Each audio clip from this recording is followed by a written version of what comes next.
ನ್ಯಾಯಮೂರ್ತಿಗಳ ನೇಮಕಾತಿಯಲ್ಲಿ ತನಿಖೆ ಮಾಡಿಸಲೇಬೇಕು. ನಮಗೆ ಬೇಕು, ನಮಗೆ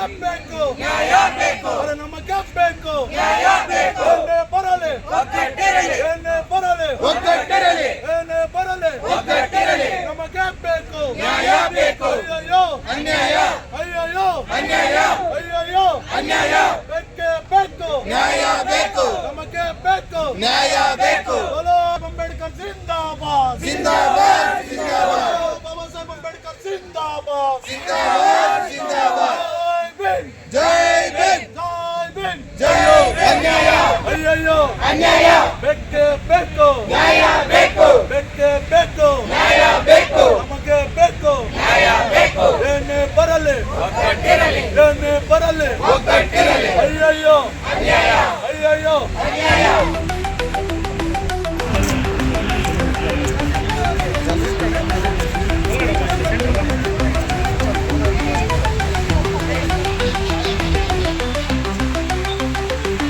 ಇವತ್ತು ಕರ್ನಾಟಕ ರಾಜ್ಯದಲ್ಲಿ 2023ರಲ್ಲಿ ಅಸ್ತಿತ್ವಕ್ಕೆ ಬಂದ ಸಿದ್ದರಾಮಯ್ಯನವರ ನೇತೃತ್ವದ ಕಾಂಗ್ರೆಸ್ ಸರ್ಕಾರ ಏನಿದೆ, ಈ ಸರ್ಕಾರದಲ್ಲಿ ಏನು ಅಲ್ಪಸಂಖ್ಯಾತ ನಿರ್ದೇಶನಾಲಯ ಏನಿದೆ, ಇದರಲ್ಲಿ ಹೆಚ್ಚಾಗಿ ಪರಿಶಿಷ್ಟ ಜಾತಿ ಮತ್ತು ಪರಿಶಿಷ್ಟ ಪಂಗಡದ ಅಧಿಕಾರಿಗಳು ಕಾರ್ಯನಿರ್ವಹಿಸ್ತಾ ಇರ್ತಾರೆ. ಅದಲ್ಲದೆ ಇದರಲ್ಲಿ ಲಕ್ಷಾಂತರ ರೂಪಾಯಿ ಅನುದಾನನೂ ಬಿಡುಗಡೆ ಆಗ್ತಾ ಇರ್ತದೆ ಪ್ರತಿ ಅಧಿವೇಶನದಲ್ಲೂ, ಪ್ರತಿ ವರ್ಷನೂ ಹಂತವಾಗಿ. ಇಲ್ಲಿನ 1000ಕ್ಕೂ ಹೆಚ್ಚು ಶಾಲಾ ಕಾಲೇಜುಗಳು ಏನಿದೆ, ವಸತಿ ಶಾಲಾ ಕಾಲೇಜುಗಳು, ಇದರ ಬಗ್ಗೆ ಮತ್ತು ಇಲ್ಲಿ ನಡೆದಿರುವಂತಹ ಭ್ರಷ್ಟಾಚಾರದ ವಿರುದ್ಧ ಈ ಹಿಂದೆ ಕಳೆದ 3 ವರ್ಷಗಳಲ್ಲಿ ಕಾರ್ಯನಿರ್ವಹಿಸಿದಂತ ಜಂಟಿ ನಿರ್ದೇಶಕರು ಮತ್ತು ನಿರ್ದೇಶಕರ ವಿರುದ್ಧ ನಿವೃತ್ತಿ ನ್ಯಾಯಮೂರ್ತಿಗಳನ್ನು ನೇಮಕ ಮಾಡಿ ಸರ್ಕಾರ ತನಿಖೆಗೆ ಒಳಪಡಿಸಬೇಕು ಅಂತೇಳಿ ನಮ್ಮ ಒತ್ತಾಯ ಮಾಡ್ತಾ ಇದೀವಿ.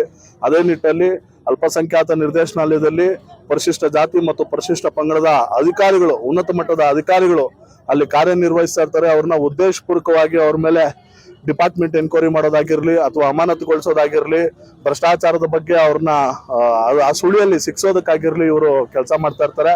ಇದನ್ನ ವಿರೋಧಿಸಿ ಸಮತಾ ಸ್ವಾಭಿಮಾನಿ ದಳ ಹಂತವಾಗಿ ಹೋರಾಟ ಮಾಡ್ಕೊಂಡ್ ಬಂದಿದೆ. ಇದು ಮೊದಲನೇ ಹಂತದ ಹೋರಾಟ ಆಗಿರ್ತದೆ. ಕಾನೂನು ಹೋರಾಟಗಳಲ್ಲಿ ಈಗ 3 ದಿನದಲ್ಲಿ ನಿರ್ದೇಶನಾಲಯದ ಈಗ ಹೊಸದಾಗಿ ಬಂದಿರುವಂತಹ ನಿರ್ದೇಶಕರು ಕೂಡಲೇ ಸಭೆ ಕರೆದು ನಮ್ಮ ಅಹವಾಲುಗಳನ್ನ ಸ್ವೀಕರಿಸಿ, ನಮ್ಮ ಅಹವಾಲುಗಳಲ್ಲಿ ನಮ್ಮ ಹಕ್ಕೊತ್ತಾಯಗಳು ಏನಿದೋ ಅದನ್ನೆಲ್ಲಾನು ಒಪ್ಪಿ ನಿವೃತ್ತಿ ನ್ಯಾಯಮೂರ್ತಿಗಳನ್ನ ನೇಮಕ ಮಾಡಿದಲ್ಲಿ ಹೋರಾಟನ ಕೈ ಬಿಡ್ತೀವಿ. ಇಲ್ಲ ಅಂತ ಹೇಳಿದ್ರೆ ಮುಂದಿನ ದಿನಗಳಲ್ಲಿ ಏಕಾಂಗಿಯಲ್ಲಿ ಫ್ರೀಡಂ ಪಾರ್ಕ್ ಅಲ್ಲಿ ಕೂತು ನಿವೃತ್ತಿ ನ್ಯಾಯಮೂರ್ತಿಗಳು ನೇಮಕ ಆಗೋವರೆಗೂ ಹೋರಾಟ ಮಾಡ್ತೀವಿ ಅಂತೇಳಿ ಸಮತಾ ಸ್ವಾಭಿಮಾನಿ ದಳದ ಸಂಸ್ಥಾಪಕ ರಾಜ್ಯಾಧ್ಯಕ್ಷರಾದ ಅರುಣ್ ಕುಮಾರ್ ಕೆ ನಾನು ಒತ್ತಾಯಿಸ್ತೀನಿ ಸರ್ ಸರ್ಕಾರಕ್ಕೆ. ಸರ್ ಕಾರಣ ಇಷ್ಟೇ ಸರ್, ಈ ಹಿಂದೆ ನಿಮ್ಗೂ ಗೊತ್ತಿರಂಗೆ ಈ ಹಿಂದೆ ಯಾರು ನಿರ್ದೇಶಕರು ಜಲೀಲಿ ಅನ್ನೋರು ಕೆಲಸ ನಿರ್ವಹಿಸ್ತಾ ಇದ್ರು, ಅವ್ರು ಕೂಡ ಕೇಂದ್ರ ಸಚಿವರಾದಂತ ಕುಮಾರಸ್ವಾಮಿ ಅವರು ಸಹ ಅವ್ರ ಮೇಲೆ 625,000 ಕೋಟಿಯಷ್ಟು ಹಗರಣ ಮಾಡಿದ್ದಾರೆ ಅಂತೇಳಿ ಅದನ್ನು ಏರಿಕೆ ಹಾಕಿದ್ರು. ಹಾಗಾಗಿ ಅದೊಂದು 2 ಪರಿಶಿಷ್ಟ ಜಾತಿ ಪರಿಶಿಷ್ಟ ಪಂಗಡದ ಅಧಿಕಾರಿಗಳು ಸುಮಾರು ಒಬ್ಬೊಬ್ರು 19-20 ಪೇಜ್ ಅಷ್ಟು ಕಂಪ್ಲೇಂಟ್ಗಳನ್ನ ಬರೆದು SC/ST ಆಯೋಗಕ್ಕೆ ಮತ್ತು ಉನ್ನತ ಮಟ್ಟದ ಅಧಿಕಾರಿಗಳ ಗಮನಕ್ಕೆ ತಂದಿದ್ದಾರೆ. ಆದ್ರೂ ಅವ್ರನ್ನ ರಿಬಾಕ್ ಮಾಡಿಲ್ಲ, ಅವ್ರನ್ನ ಅಮಾನತಲ್ಲೇ ಇಟ್ಟಿದ್ದಾರೆ.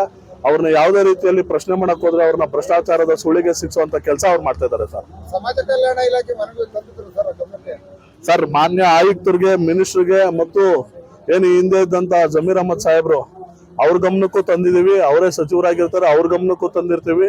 ಯಾವುದೇ ರೀತಿಯಾದಂತಹ ಏನು ಕ್ರಮ ಆಗಿಲ್ಲ ಸರ್. ಮುಂದಿನ ಹೋರಾಟ ಯಾವ ರೀತಿ ಇರುತ್ತೆ ಕಡೆಗಣಿಸಿದ್ರೆ? ಈಗ ಸರ್ ನಾನು ಅದನ್ನೇ ಹೇಳ್ತಾ ಇದ್ದೀನಿ, ಈಗ ಅಲ್ಪಸಂಖ್ಯಾತ ನಿರ್ದೇಶನಾಲಯದ ನಿರ್ದೇಶಕರು ಕೂಡ ಇಲ್ಲಿಗೆ ಬಂದು ಮನವಿ ಸ್ವೀಕಾರ ಮಾಡ್ಬೇಕು ಅಂತೇಳಿ 1 ಗಂಟೆವರೆಗೂ ಅವ್ರಿಗೆ ಗಡುವು ಕೊಟ್ಟಿದೀವಿ. 1 ಗಂಟೆ ಒಳಗಡೆ ಬಂದು ಅವರು ಮನವಿ ಸ್ವೀಕಾರ ಮಾಡ್ತಾರೆ ಅನ್ನೋ ನಂಬಿಕೆ ನನ್ನಲ್ಲಿದೆ.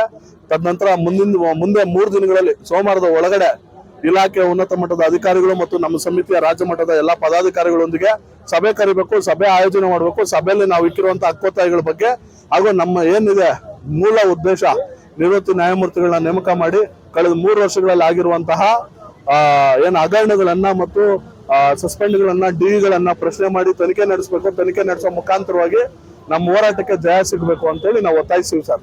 ಆಗ್ಲಿಲ್ಲ ಅಂದ್ರೆ ಅಕಸ್ಮಾತ್ ಅವ್ರು ಮಾಡ್ಲಿಲ್ಲ, ಸಭೆ ಮಾಡ್ಲಿಲ್ಲ ಅಂತ ಹೇಳಿದ್ರೆ ಮುಂದಿನ 15 ದಿನಗಳಲ್ಲಿ ಏಕಾಂಗಿಯಾಗಿ ಇದೇ ಕುವೆಂಪು ಅವರ ಏನು ಪುತ್ಥಳಿ ಮುಂದೆ ಉಪವಾಸ ಸತ್ಯಾಗ್ರಹ ಕುತ್ಕೊಳ್ತೀವಿ ಸರ್ ನಿರಂತರವಾಗಿ. ಸರ್ ಅರುಣ್ ಕುಮಾರ್ ಕೆ ಅಂತ ಸಂಸ್ಥಾಪಕರು, ಸಮತಾ ಸ್ವಾಭಿಮಾನಿ ದಳ.